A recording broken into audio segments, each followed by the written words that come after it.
So here is Nova Pochta in Kharkiv, which is the private postal service that does an amazing job in getting stuff to the front lines. It's a real integral part of keeping Ukraine moving. But I thought this would be a point of interest for you. This is a point of invincibility. Now these are shelters that have been built as sort of bomb shelters to protect you from missiles that often rain down on Kharkiv. And inside here you have heat and electricity.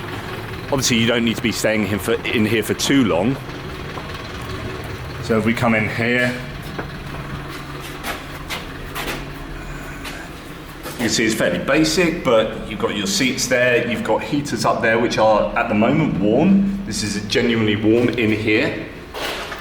You have power banks or sockets there, a bin, a water cooler with no water, so I'm not sure how useful that is. But yeah, so that is your point of invincibility. That is nice and warm. I might stay here. So these have been built in response to the consistent attacks on cities like Kiev and Kharkiv, where people don't necessarily have access to bomb shelters quickly that have been previously built, like Soviet-era ones, and underground metro stations and things like that. So they build these in strategic locations to protect people.